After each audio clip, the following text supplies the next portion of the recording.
সম্প্রতি সুনামগঞ্জের টাঙ্গুয়ার হাওরে হাউসবোট ও নৌকা চলাচলে বিধিনিষেধ জারির পর তৈরি হয়েছে নানা বিভ্রান্তি।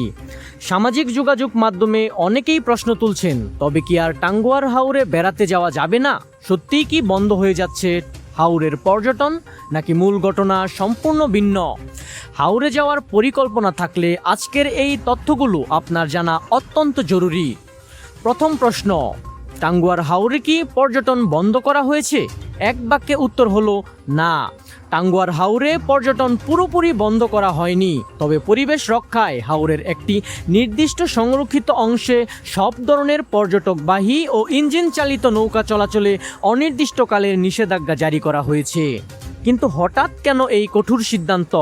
ভারতের মেঘালয় পাহাড়ের পাদদেশে বিস্তৃত প্রায় ৯,৭২৭ হেক্টরের এই বিশাল জলাভূমি শুধু সৌন্দর্যেই অনন্য নয়, এটি দুর্লভ প্রাণবৈচিত্র্যের এক অভাবনীয় ভাণ্ডার। তবে সাম্প্রতিক বছরগুলোতে অনিয়ন্ত্রিত পর্যটন, উচ্চ শব্দদূষণ এবং পর্যটকদের ফেলে যাওয়া প্লাস্টিক বর্জ্যের কারণে চরম ঝুঁকিতে পড়েছে এখানকার প্রাকৃতিক পরিবেশ। মাছ ও অতিথি পাখির আবাসন রক্ষা করতে ১৯৯৯ সালেই টাঙ্গুয়ার হাওরকে পরিবেশগত সংকটাপন্ন এলাকা হিসেবে ঘোষণা করা হয়েছিল।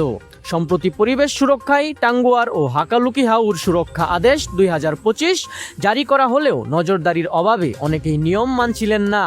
তবে এবার কঠোর অবস্থানে নেমেছে সুনামগঞ্জ জেলা প্রশাসন। তাহলে সহজ কথায় জেনে নেওয়া যাক, কোথায় যাওয়া যাবে আর কোথায় একদম নো এন্ট্রি। নিষেধাজ্ঞা জারি করা হয়েছে কেবলমাত্র টাঙ্গুয়ার হাওরের সংরক্ষিত অংশটিতে, অর্থাৎ আপনার হাউসবোট বা নৌকা ওয়াচ টাওয়ার পর্যন্ত যেতে পারবে, কিন্তু ওয়াচ টাওয়ার পার হয়ে পরবর্তী সংরক্ষিত এলাকায় কোনো ইঞ্জিন চালিত নৌকা প্রবেশ করতে পারবে না। তবে ভ্রমণ পিপাসুদের হতাশ হওয়ার কিছু নেই। পর্যটকরা আগের মতোই মাটিয়াল হাওর ও বৌলাই নদী হয়ে সরাসরি ট্যাকের ঘাট পর্যন্ত অবাধে যাতায়াত করতে পারবেন। মূল পরিবেশ রক্ষা করেই পর্যটন সচল রাখা হচ্ছে। হাওরের শৃঙ্খলা ও নিরাপত্তা নিশ্চিতে জেলা প্রশাসক ও হাওর সুরক্ষা কমিটি কিছু বাধ্যবাধকতা জারি করেছে, যা অমান্য করলে হতে পারে জেল বা জরিমানা। নিয়মগুলো এক নজরে দেখে নেওয়া যাক। প্রথমত, অনিবন্ধিত কোনো বোট হাওরে চলাচল করতে পারবে না। ১০ আগস্টের মধ্যে জেলা প্রশাসকের কাছে আবেদন করে নিবন্ধন সম্পন্ন করতে হবে।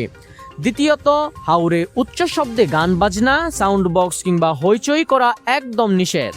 তৃতীয়ত, একবার ব্যবহারযোগ্য প্লাস্টিক নেওয়া যাবে না এবং পানিতে বজ্র ফেলা সম্পূর্ণ নিষিদ্ধ।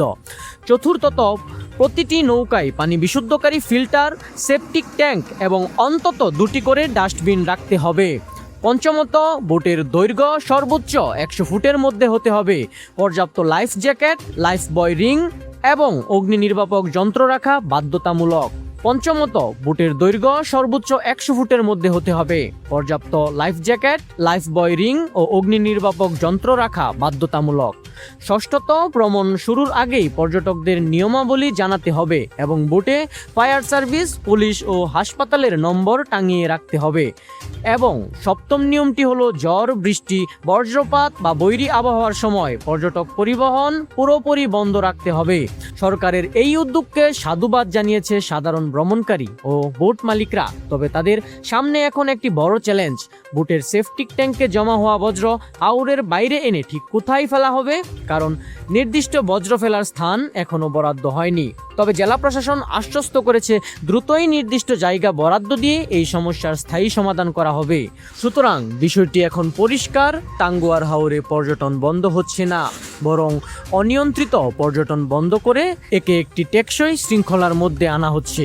কারণ প্রকৃতি বাঁচলেই তো টিকবে আমাদের পর্যটন।